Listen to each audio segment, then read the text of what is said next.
അപ്പോൾ സ്വർഗത്തിൽ ദൈവത്തിൻ്റെ ആലയം തുറക്കപ്പെട്ടു. അതിലവിടുത്തെ വാഗ്ദാന പേടകം കാണായി.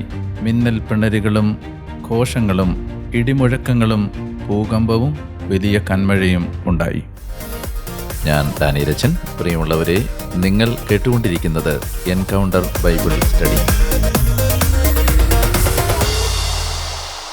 ബൈബിളിലെ അവസാനത്തെ ഗ്രന്ഥമായ വെളിപാട് പുസ്തകത്തിൻ്റെ വ്യാഖ്യാന പഠനത്തിലേക്ക് ഏറ്റവും സ്നേഹത്തോടെ പ്രാർത്ഥനയോടെ ഒരിക്കൽ കൂടി നിങ്ങളെ സ്വാഗതം ചെയ്യുന്നു.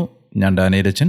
വചന പഠനത്തിനായി നിങ്ങൾ കാണിക്കുന്ന അതീവ താല്പര്യത്തിനും ശ്രദ്ധയ്ക്കും സ്നേഹത്തിനും ദൈവം നിങ്ങളെ സമൃദ്ധമായി അനുഗ്രഹിക്കട്ടെ എന്ന് പ്രാർത്ഥിച്ചുകൊണ്ട് 27ാമത്തെ എപ്പിസോഡിലേക്ക് കടക്കുകയാണ്. വെളിപാട് പുസ്തകത്തിൻ്റെ 11-ാം അധ്യായത്തിൻ്റെ 19-ാമത്തെ വാക്യം മുതലാണ് ഇന്ന് നമ്മൾ ചിന്തിക്കുന്നത്. വെളിപാട് 11:19. അപ്പോൾ സ്വർഗത്തിൽ ദൈവത്തിൻ്റെ ആലയം തുറക്കപ്പെട്ടു. അതിലവിടുത്തെ വാഗ്ദാന പേടകം കാണായി. മിന്നൽ പിണരുകളും ഘോഷങ്ങളും ഇടിമുഴക്കങ്ങളും ഭൂകമ്പവും വലിയ കന്മഴയും ഉണ്ടായി. പശ്ചാത്തലം നിങ്ങൾക്ക് ഓർമ്മയുണ്ട് എന്ന് കരുതുന്നു. 7ാമത്തെ കാഹളം മുഴങ്ങിയതിന് ശേഷം സംഭവിക്കുന്ന കാര്യങ്ങളാണ് വെളിപാട് പുസ്തകത്തിൽ 11-ാം അധ്യായത്തിൽ നമ്മൾ കണ്ടുകൊണ്ടിരിക്കുന്നത്. 19-ാമത്തെ വാക്യം 11-ാം അധ്യായത്തിൻ്റെ അവസാനത്തെ വാക്യമാണ്. ഇസ്രായേലിനോടൊപ്പമുള്ള ദൈവത്തിൻ്റെ വിട്ടുപിരിയാത്ത സാന്നിധ്യത്തിൻ്റെ, ദൈവം ഇസ്രായേലിനെ വിട്ടുപിരിയാത്തതിൻ്റെ ആ സാന്നിധ്യത്തിൻ്റെ ഏറ്റവും ശക്തമായ അടയാളമായിരുന്നു വാഗ്ദാന പേടകം. പഴയ നിയമത്തിൽ പലയിടങ്ങളിലും അത് ദൈവത്തിൻ്റെ പാദപീഠമായിട്ടാണ് പഠിപ്പിച്ചിരുന്നത്. ദൈവത്തിൻ്റെ പാദപീഠം. യുദ്ധത്തിന് പോകുമ്പോഴെല്ലാം വാഗ്ദാന പേടകം എടുത്ത് അവർ മുൻപിൽ പിടിക്കുമായിരുന്നു. അങ്ങനെ വാഗ്ദാന പേടകവുമായി യുദ്ധത്തിന് പോകുമ്പോൾ അവരുടെ മനസ്സിലുണ്ടായിരുന്ന ചിന്ത എന്തായിരുന്നിരിക്കും? തങ്ങളല്ല യുദ്ധം ചെയ്യുന്നത്, ദൈവമാണ് തങ്ങൾക്ക് വേണ്ടി യുദ്ധം ചെയ്യുന്നത്. പുറപ്പാട് 14:14. നിങ്ങൾ ശാന്തരായിരുന്നാൽ മതി, കർത്താവ് നിങ്ങൾക്ക് വേണ്ടി യുദ്ധം ചെയ്തുകൊള്ളും. ഓരോ യുദ്ധത്തിനും വാഗ്ദാന പേടകം കൊണ്ടുപോകുമ്പോൾ അതവർക്ക് കൊടുത്ത ധൈര്യവും ശക്തിയും സാന്നിധ്യബോധവും അതായിരുന്നു. വാഗ്ദാന പേടകവുമായി അവർ യുദ്ധം ചെയ്യാൻ പോകുന്നതിൻ്റെ ഏറ്റവും ക്ലാസിക്കലായ ഉദാഹരണം കാണുന്നത് ജോഷുവയുടെ പുസ്തകത്തിലാണ്. ജെറിക്കോ കോട്ട തകർന്നു വീഴുന്ന സന്ദർഭത്തിലാണത്. അവിടെ മറ്റൊരു കാര്യം കൂടി കാണാൻ കഴിയും. വാഗ്ദാന പേടകത്തിൻ്റെ മുൻപിൽ കാഹളങ്ങൾ എടുത്ത 7 കാഹളങ്ങളുമായി 7 പുരോഹിതന്മാർ നിൽക്കുന്നതും വാഗ്ദാന പേടകവും 7 കാഹളങ്ങളും തമ്മിലുള്ള ബന്ധം സൂചിപ്പിക്കുന്ന ഒരു പഴയ നിയമ പാഠം കൂടി ആയിട്ട് കാണാവുന്നതാണ്.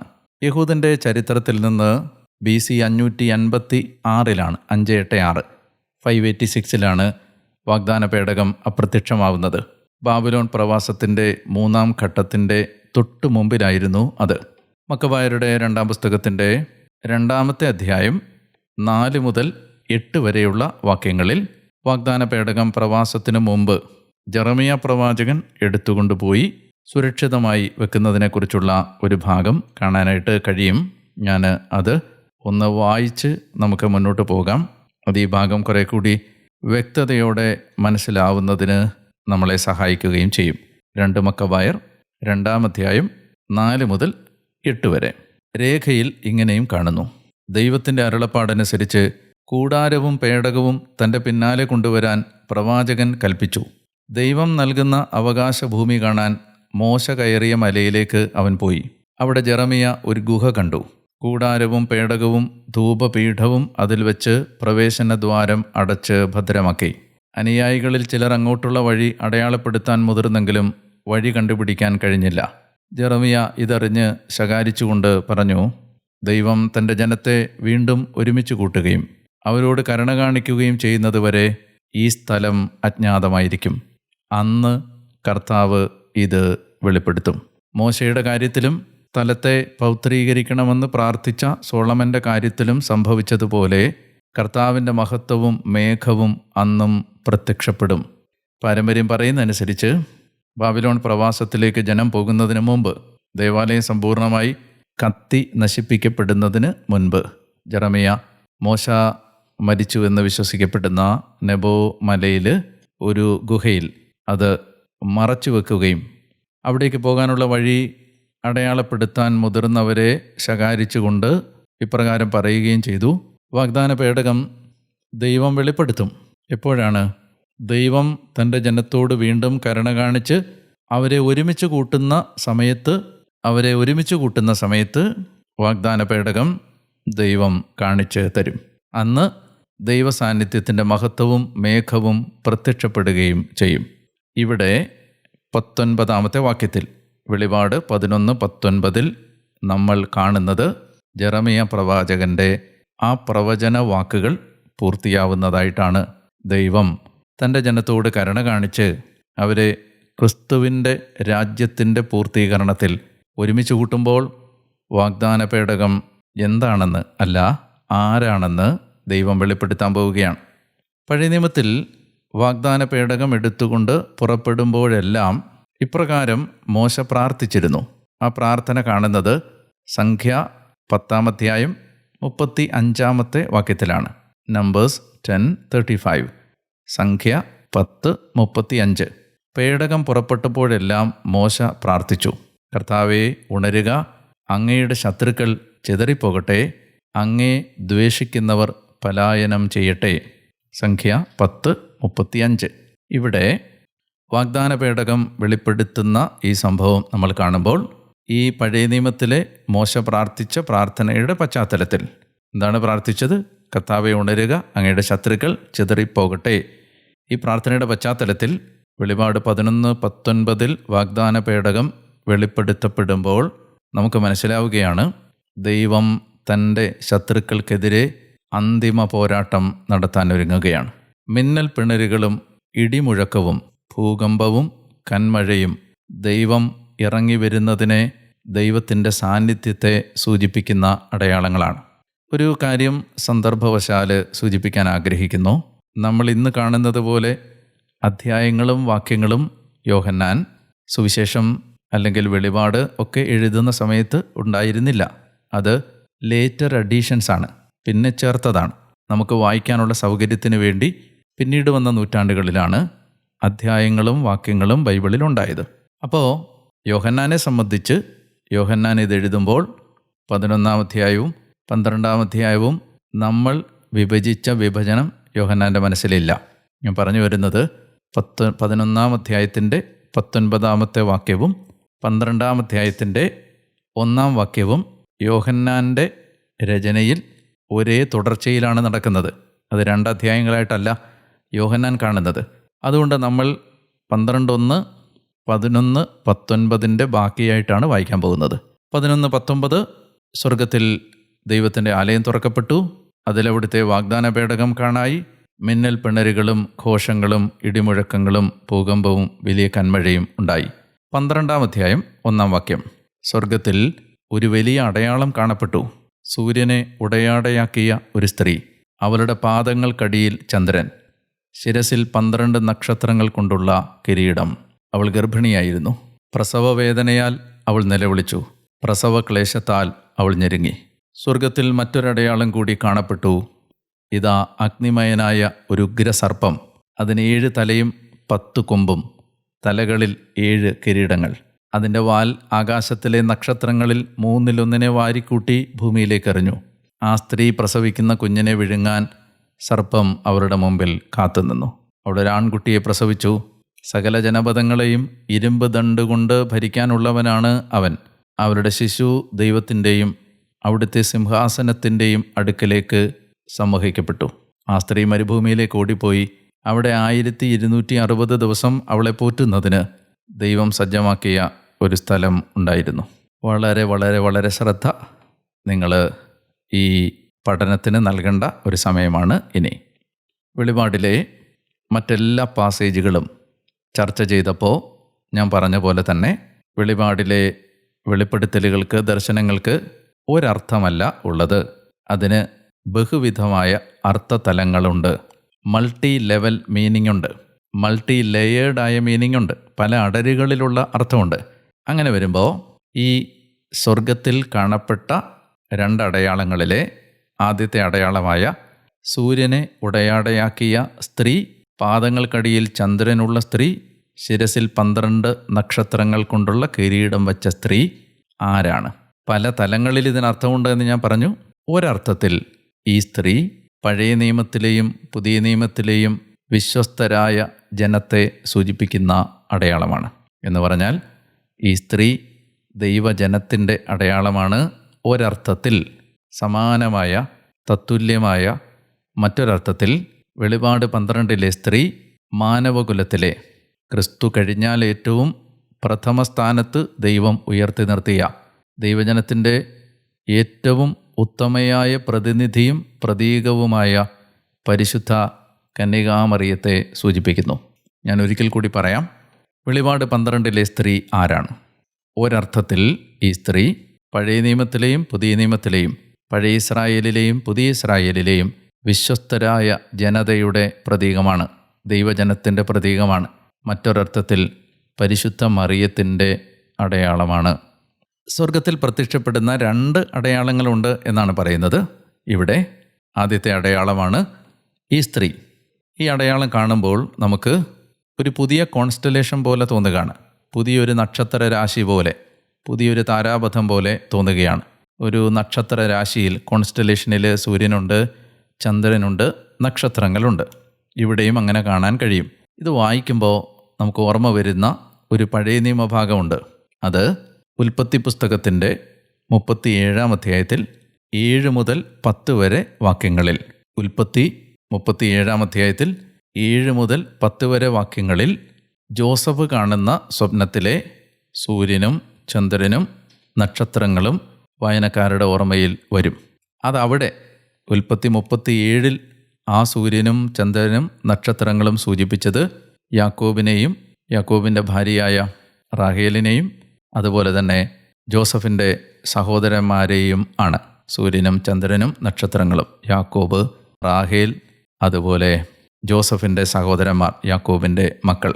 അങ്ങനെ വരുമ്പോൾ സൂര്യൻ, ചന്ദ്രൻ, നക്ഷത്രങ്ങൾ എന്നത് ആ പഴയ നിയമ വായനയുടെ പശ്ചാത്തലത്തിൽ ഇസ്രായേലിൻ്റെ പ്രതീകമാണ്. സൂര്യനും ചന്ദ്രനും നക്ഷത്രങ്ങളും ഇസ്രായേലിൻ്റെ പ്രതീകമാണ്.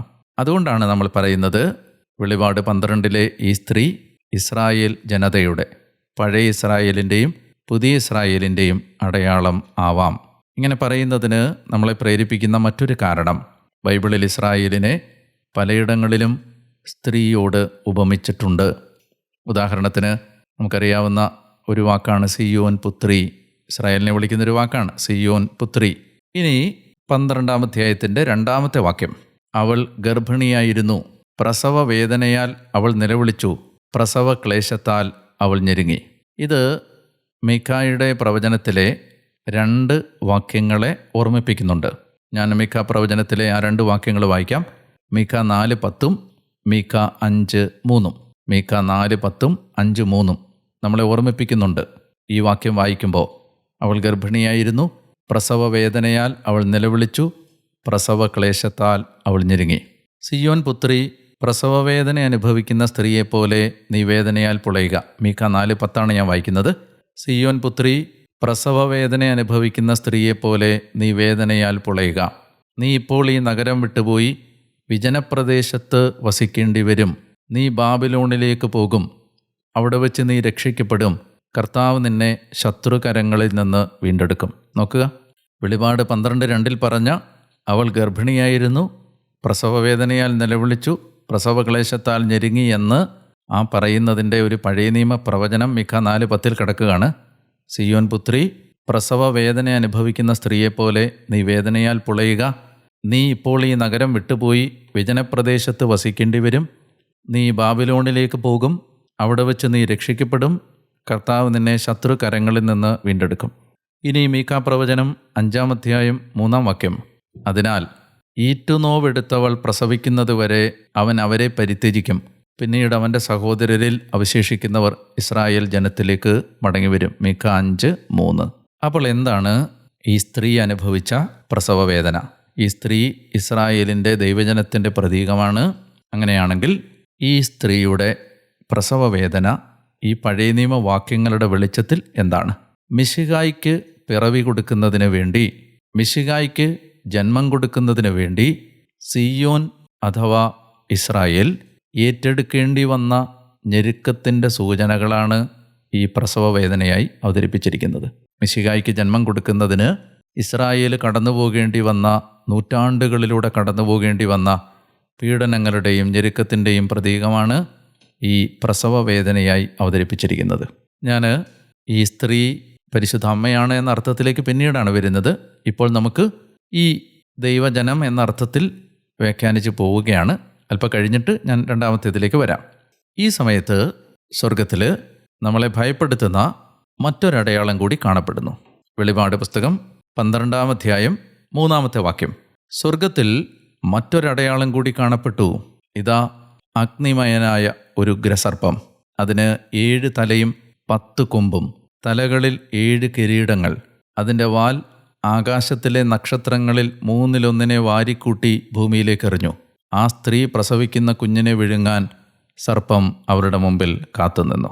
ഇവിടെ മറ്റൊരു ഭീതിജനകമായ അടയാളം കൂടി നമ്മൾ കാണുകയാണ്. അഗ്നിമയനായ ഒരു ഉഗ്ര സർപ്പം. വെളിപാട് അധ്യായം 12-ന്റെ 3-ാം വാക്യം ഒരിക്കൽ കൂടി വായിക്കുന്നു. സ്വർഗത്തിൽ മറ്റൊരടയാളം കൂടി കാണപ്പെട്ടു. ഇതാ അഗ്നിമയനായ ഒരു ഉഗ്രസർപ്പം. അതിന് 7 തലയും 10 കൊമ്പും, തലകളിൽ 7 കിരീടങ്ങൾ. അതിൻ്റെ വാൽ ആകാശത്തിലെ നക്ഷത്രങ്ങളിൽ 1/3 വാരിക്കൂട്ടി ഭൂമിയിലേക്ക് എറിഞ്ഞു. ആ സ്ത്രീ പ്രസവിക്കുന്ന കുഞ്ഞിനെ വിഴുങ്ങാൻ സർപ്പം അവരുടെ മുമ്പിൽ കാത്ത് നിന്നു. ഇവിടെ ഈ ഉഗ്ര സർപ്പത്തിൻ്റെ അല്ലെങ്കിൽ ഈ വ്യാളത്തിൻ്റെ 7 തലയും 10 കൊമ്പും സൂചിപ്പിക്കുന്നത് നിയന്ത്രണാതീതമായ നശീകരണ ശക്തിയും ഉപദ്രവിക്കാനുള്ള കഴിവുമാണ്.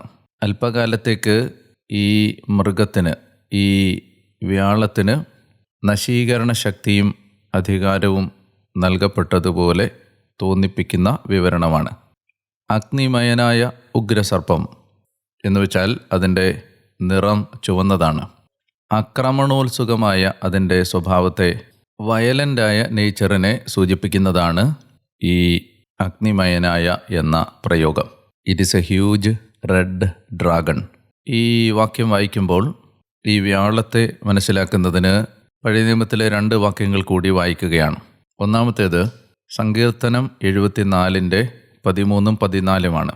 സങ്കീർത്തനം 74, 13-ഉം 14-ഉം. ശക്തിയാൽ അങ്ങ് കടലിനെ വിഭജിച്ചു, സമുദ്രത്തിലെ ഭീകരസത്വങ്ങളുടെ തല പിളർന്നു, ലെവിയാഥൻ്റെ തലകൾ അവിടുന്ന് തകർത്തു. ഈ വാക്ക് ഓർത്തു വെക്കുക. ലെവിയാഥൻ്റെ തലകൾ അവിടുന്ന് തകർത്തു, അതിനെ മരുഭൂമിയിലെ ജന്തുക്കൾക്ക് ആഹാരമായി കൊടുത്തു. ഈ 74-ാം സങ്കീർത്തനത്തിൽ 13, 14 വാക്യങ്ങളിൽ പറയുന്ന പരാമർശം കാനാൻ ദേശത്ത് ഉണ്ടായിരുന്ന ഒരു മിത്തിനെ സൂചിപ്പിക്കുന്നതാണ്. അതായത് സൃഷ്ടിയുടെ ആരംഭത്തിൽ ദൈവം ഈ സമുദ്രവ്യാളത്തെ നശിപ്പിച്ചു എന്ന അർത്ഥത്തിൽ കാനാനിലുണ്ടായിരുന്ന ഒരു സങ്കല്പത്തെ സൂചിപ്പിച്ചുകൊണ്ടാണ് ഈ വാക്യങ്ങൾ അത്തരമൊരു പൈശാചിക ശക്തിയുടെ തല തകർത്തതിനെക്കുറിച്ചുള്ള ഈ വിവരണം നടത്തുന്നത്. രണ്ടാമത്തെ ഒരു പഴയ നിയമവാക്യം യെശയ്യാ പ്രവചനം 27-ന്റെ 1-ആണ്. യെശയ്യാ 27:1. അന്ന് കർത്താവ് തൻ്റെ വലുതും അതിശക്തവുമായ കഠിന ഖഡ്ഗം കൊണ്ട് ലെവിയാഥാനെ, പുളഞ്ഞു പായുന്ന ലെവിയാഥാനെ ശിക്ഷിക്കും. സമുദ്രവ്യാളത്തെ അവിടുന്ന് കൊന്നുകളയും. ഇത് യെശയ്യാ 27-ൽ പറയുന്നത് കർത്താവിൻ്റെ അന്തിമമായ വിധിയുടെ നാളുകളിൽ സമുദ്രവ്യാളത്തെ ദൈവം കൊന്നുകളയും എന്നതാണ്. ഇപ്പോൾ സങ്കീർത്തനം സൂചിപ്പിച്ചത് ഒരു കഴിഞ്ഞകാല സംഭവത്തെയാണെങ്കിൽ യെശയ്യാ ഒരു വരാൻ പോകുന്ന കാര്യത്തെയാണ് ഇവിടെ സൂചിപ്പിക്കുന്നത്. ഈ 2 പഴയ നിയമവാക്യങ്ങൾ 7 തലയും 10 കൊമ്പും അഗ്നിമയനായ രൂപവുമുള്ള ഈ വ്യാളത്തെക്കുറിച്ച് വെളിപാടിൽ നടത്തുന്ന പരാമർശത്തെ മനസ്സിലാക്കുന്നതിന് വേണ്ടി വായിച്ചതാണ്. നമ്മളിപ്പോൾ വായിച്ച 2 വാക്യങ്ങളിലും സൂചിപ്പിക്കപ്പെടുന്ന ഈ സമുദ്രവ്യാളം ആവണം വെളിപാട് 12:3 പറയുന്ന ഉഗ്രസർപ്പം. ഇനി അത് തൻ്റെ വാലുകൊണ്ട് സ്വർഗത്തിലെ 1/3 നക്ഷത്രങ്ങളെ താഴേക്ക് വലിച്ചെറിഞ്ഞു, വാരിയെറിഞ്ഞു എന്ന് സൂചിപ്പിക്കപ്പെടുന്നത് ലൂസിഫർ സ്വർഗത്തിലെ 1/3 മാലാഖമാരെ അധപ്പതിപ്പിച്ചതിൻ്റെ ഓർമ്മപ്പെടുത്തലാവണം. വെളിപാട് 12-ൽ വീണ്ടും നമ്മൾ വായിക്കുന്നു, ആ സ്ത്രീ പ്രസവിക്കുന്ന കുഞ്ഞിനെ വിഴുങ്ങാൻ സർപ്പം അവളുടെ മുമ്പിൽ കാത്തുനിന്നു. സ്ത്രീ സൂചിപ്പിക്കപ്പെടുന്നത് പഴയ നിയമ ജനത, പുതിയ നിയമ ജനത, അതുപോലെ പരിശുദ്ധ അമ്മ. ഈ 3 വിധത്തിലാണ് നമ്മളതിനെ മനസ്സിലാക്കുന്നത്. ഇത് ദൈവത്തിൻ്റെ തിരഞ്ഞെടുക്കപ്പെട്ട ജനതയുടെ പ്രതീകമാണ് ഈ സ്ത്രീയെങ്കിൽ, മിശിഹായുടെ വരവിന് വേണ്ടി കാത്തിരുന്ന ജനതയുടെ പ്രതീകമാണ് ഈ സ്ത്രീയെങ്കിൽ, ഹെറോദേസ് മിശിഹായ്ക്ക് പകരമായി കുഞ്ഞുങ്ങളെ കൊല്ലുന്നതും, അതുപോലെ മിശിഹായെ യഹൂദരും റോമാക്കാരും ചേർന്ന് കുരിശിൽ തറയ്ക്കുന്നതും, സഭയെ യഹൂദരും റോമൻസും ചേർന്ന് പീഡിപ്പിക്കുന്നതുമെല്ലാം ഈ കുഞ്ഞിനെ വിഴുങ്ങാൻ കാത്തുനിന്ന സർപ്പത്തിൻ്റെ പ്രതീകങ്ങളാണ്, അടയാളങ്ങളാണ്, ആവിഷ്കാരങ്ങളാണ്. വെളിപാട് 12 സൂചിപ്പിക്കപ്പെടുന്ന ആ സ്ത്രീ പരിശുദ്ധ അമ്മയാണ് എന്ന വിധത്തിലുള്ള വ്യാഖ്യാനങ്ങൾ എന്തുകൊണ്ടാണ് നൽകപ്പെടുന്നത് എന്നതിനെക്കുറിച്ചുള്ള വിശദമായ സൂചനകൾ അടുത്ത എപ്പിസോഡിൽ നൽകുന്നതാണ്. ശ്രദ്ധാപൂർവമായ ഒരു പഠനം നിങ്ങളുടെ ഭാഗത്തു നിന്ന് ഉണ്ടാവുന്നതിന് ഞാൻ നന്ദി പറയുന്നു. യൂട്യൂബിൽ നിങ്ങൾ ഈ എപ്പിസോഡുകൾ കാണുമ്പോൾ കമൻറ്റ് ബോക്സിൽ നിങ്ങൾക്ക് മനസ്സിലായ കാര്യങ്ങൾ സംക്ഷിപ്തമായി രേഖപ്പെടുത്തിയാൽ അത് മറ്റുള്ളവർക്ക് കൂടി പ്രയോജനമാകും. നിങ്ങൾക്ക് മനസ്സിലായത് എന്താണെന്ന് നിങ്ങൾക്ക് എഴുതുമ്പോൾ കുറേ കൂടി അതിന് വ്യക്തത വരികയും ചെയ്യും. ഈ എപ്പിസോഡുകൾ ഷെയർ ചെയ്യാൻ ഞാൻ പ്രത്യേകം നിങ്ങളെ ഓർമ്മിപ്പിക്കുന്നു. വെളിപാട് പുസ്തക പഠനം ആരംഭിക്കാൻ ആഗ്രഹിക്കുന്ന നിങ്ങളുടെ സുഹൃത്തിനോ ബന്ധുവിനോ കുടുംബാംഗത്തിനോ ഈ പോഡ്കാസ്റ്റുകൾ പരിചയപ്പെടുത്തുക. നിങ്ങൾക്ക് അല്പസമയം ദിവസത്തിൽ ഫ്രീ ആയി കിട്ടുമെങ്കിൽ നിങ്ങൾ ഈ വചന പഠന പരമ്പരകൾക്ക് വേണ്ടി മധ്യസ്ഥം വഹിക്കാൻ നിങ്ങളെ ഞാൻ പ്രത്യേകം ഓർമ്മിപ്പിക്കുന്നു. നമുക്ക് ലോകത്തിൻ്റെ നാനാഭാഗങ്ങളിൽ നിന്നും ദൈവവചന പഠനത്തിനും വ്യാപനത്തിനുമായി ഒരുപാട് പ്രാർത്ഥനകൾ ആവശ്യമുള്ള കാലമാണ്. 1 മണിക്കൂർ സമയം, അല്ലെങ്കിൽ അരമണിക്കൂർ, അല്ലെങ്കിൽ 15 മിനിറ്റ്, ഒട്ടും കഴിയില്ലെങ്കിൽ 5 മിനിറ്റെങ്കിലും അല്പസമയം എല്ലാ ദിവസവും മാറിയിരുന്ന് ഈ വചന ശുശ്രൂഷകൾ കേൾക്കുന്നവർ അനുഗ്രഹിക്കപ്പെടാനും സൗഖ്യപ്പെടാനും അവർ യേശുവിനെ രക്ഷകനും നാഥനുമായി സ്വീകരിക്കാനും കുറേ കൂടി ആഴമുള്ള, കുറേ കൂടി ഗുണപരതയുള്ള ക്രിസ്തീയ ജീവിതം നയിക്കാനും ഈ പോഡ്കാസ്റ്റുകൾ പ്രേരകമാവുന്ന വിധത്തിൽ ദൈവകൃപ വർഷിക്കപ്പെടുന്നതിന് നിങ്ങളുടെ പ്രാർത്ഥനകൾ യാചിക്കുകയും ചെയ്യുന്നു. അടുത്ത എപ്പിസോഡിൽ വീണ്ടും കാണുന്നതിന് മുൻപ് ഞാൻ ഡാനിയലച്ചൻ നിങ്ങൾക്ക് വേണ്ടി പ്രാർത്ഥിച്ചുകൊണ്ടേയിരിക്കുന്നു. ദൈവം നിങ്ങളെ സമൃദ്ധമായി അനുഗ്രഹിക്കട്ടെ. ആമേൻ.